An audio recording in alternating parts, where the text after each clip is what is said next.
Bugün müəllimimlə müzakirə etdiyim və məni insanın həyatının bəzi qaranlıq tərəflərinə diqqət yetirməyə vadar edən ən vacib məsələlərdən biri haqqında danışmaq istərdim. Müəllimim bir dəfə mənə müraciət etdi.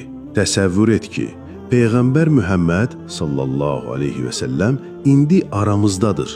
Gəlin indi hamımız birlikdə təsəvvür edək ki, siz evdə təksiniz və birdən kimsə qapını döyür.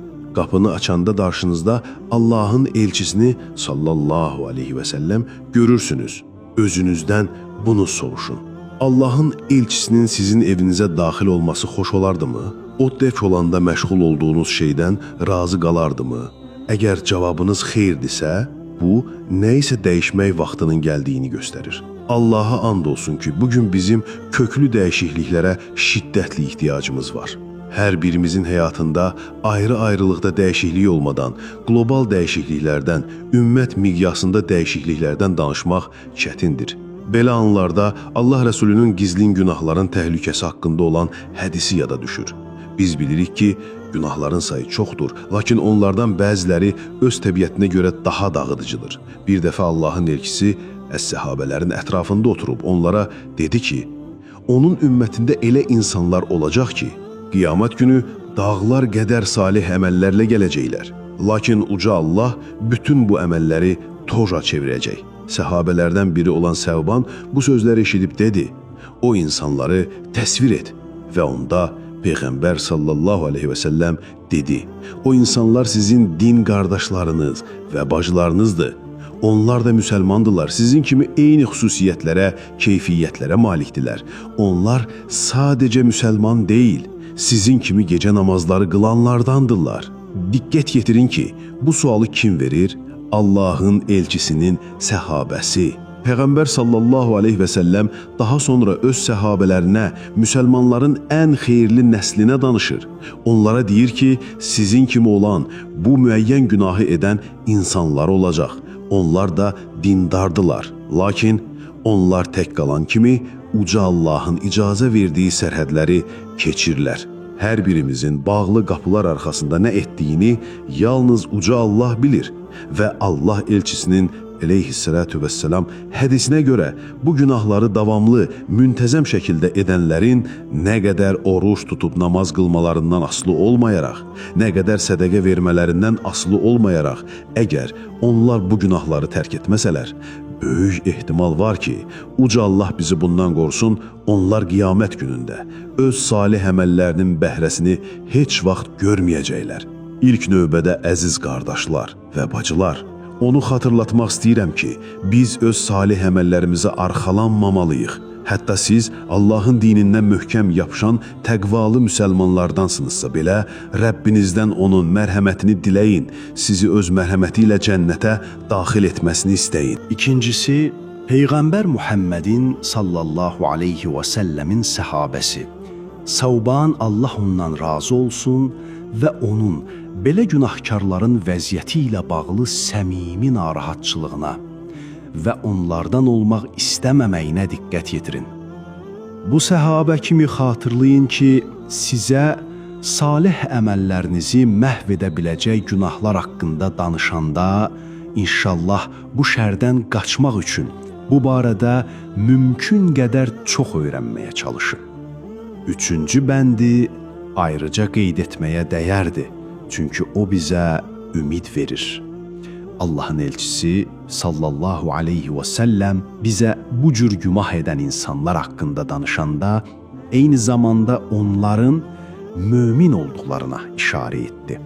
Başqa sözlə, sizinlə mənim kimi sadə möminlər üçün tunelin sonunda işıq var inşallah. Bir dəfə mən onlayn əxlaqsız görüntülərdən güclü asılılığı olan insanlarla söhbət etməli oldum. Bir dəfə tanışlarımdan biri mənə zəng etdi.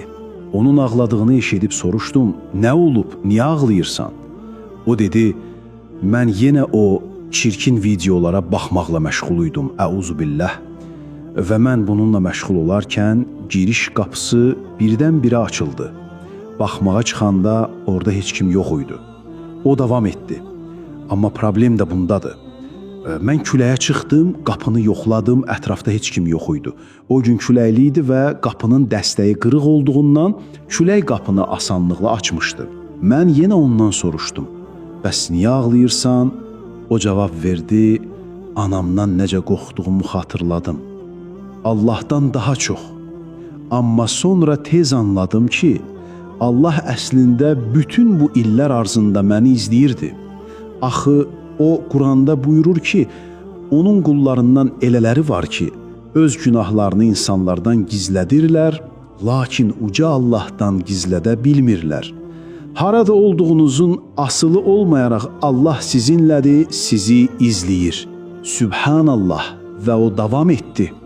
Mən küləkdən qorxdum, amma bütün küləkləri idarə edən, hər şeyi görən Rəbbimdən qorxmadım. Məhz bu bizim üzərində düşünməli olduğumuz məsələdir mənim İslamdakı qardaşlarım və bacılarım.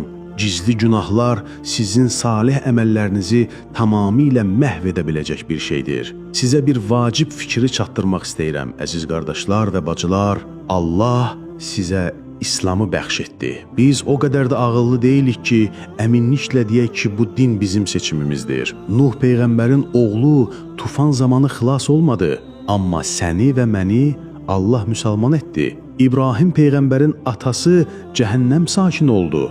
Allah bizi qorusun, bizi isə aləmlərin Rəbbi İslam üçün seçdi. Bu nə böyük bir nemətdir. Belə həssas məsələlərdən söhbət gedəndə insanlar çox vaxt soruşurlar ki, bəs həll yolu nədir? Mən gizli günahlarla mübarizədə bu 4 bəndə əməl etməyi təklif edirəm. Günahı etməzdən əvvəl 2 şeyi xatırlamaq lazımdır. Birincisi, günahın törədilməsinə aparan bütün fitnə mənbələrini aradan qaldırmaq. Elə olub ki, mənə insanlar müraciət edib deyirdilər ki, qardaş, biz gündə 5 dəfə namaz qılırıq, bütün sünnətləri yerinə getiririk, müqəddəs Quranı əzbərləyirik, bəzən namaza imamlıq edirik, ancaq bir tək günahı heç cür tərk edə bilmirik. Onu edəndən sonra peşman oluruq, Allahdan bağışlama diləyirik, bir həftə və ya daha çox kədər içində oluruq, sonra isə hər şey yenidən təkrarlanır və yenə etdiyimizə görə tövbə edirik, sonra yenə eyni günaha düşürük. Bu qapalı dairə neçə illərdir ki, qırılmır. Bu problemi həll etmək üçün fərqli bir yanaşma lazımdır. O da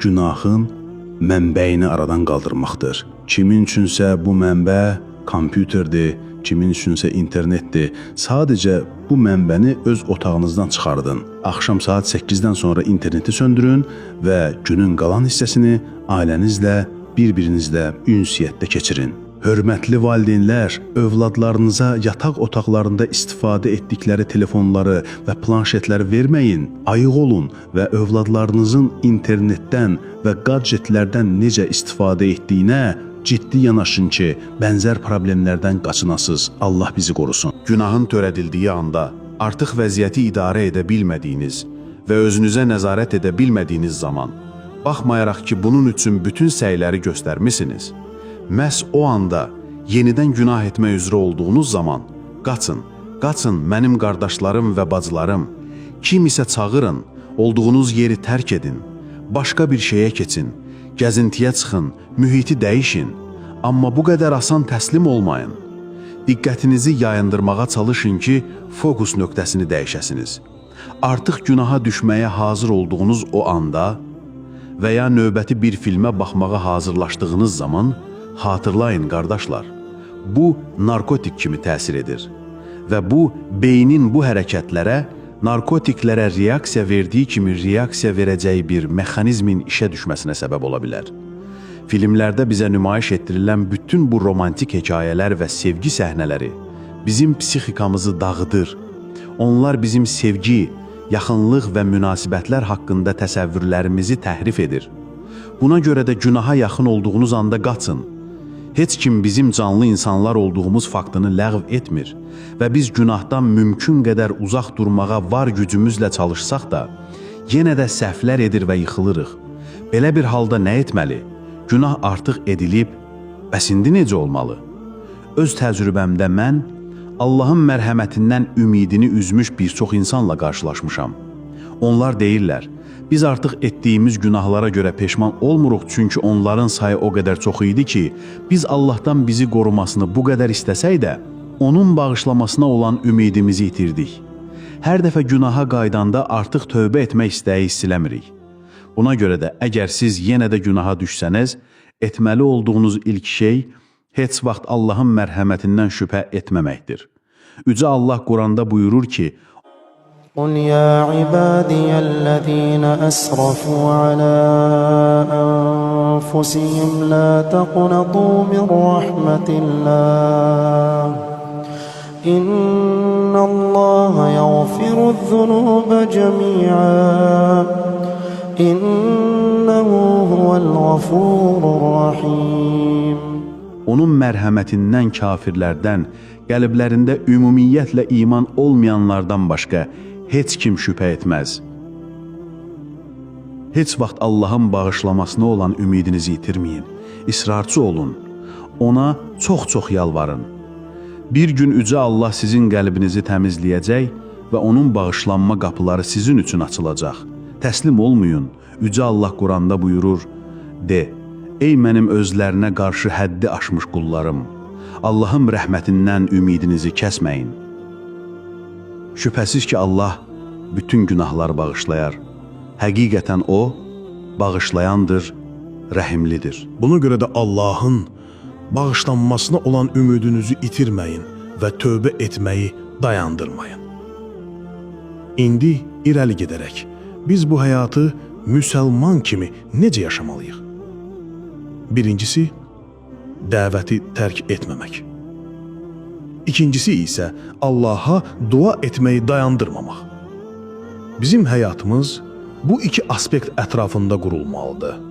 Dəvət və ya təbliğat və ya insanları İslam'a cəlb etmək deyərkən mən xeyrə çağırmağı nəzərdə tuturam.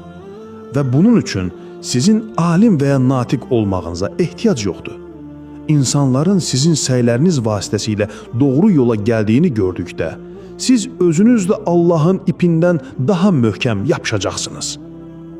Və sonuncusu dua, dua və yenə də dua. Bizim çox vaxt etinasızlıq etdiyimiz bir silah, vasitəsilə Allaha müraciət etdiyimiz bir alət. Əgər siz bu gizli günahları tərk edə bilmədiyiniz üçün əziyyət çəkirsinizsə, ümidsizliyə qapılmayın və Allahdan kömək istəməyi dayandırmayın. Allah hadisələrin gedişatını istədiyi kimi dəyişir və buna səmimi bir dua səbəb ola bilər. Sual budur ki, siz buna inanırsınızmı? Sizin qəlbinizdə Allahın buna qadir olduğuna dair bir iman varmı? Duada ədəbin aspektlərindən biri duaya cavab veriləcəyinə əmin olmaqdır. Peyğəmbər Muhammed aleyhissalatu vesselam duaya cavab veriləcəyinə əmin olaraq dua edin və bilin ki, o qəlbi qafil və boş olanların dualarına cavab vermir.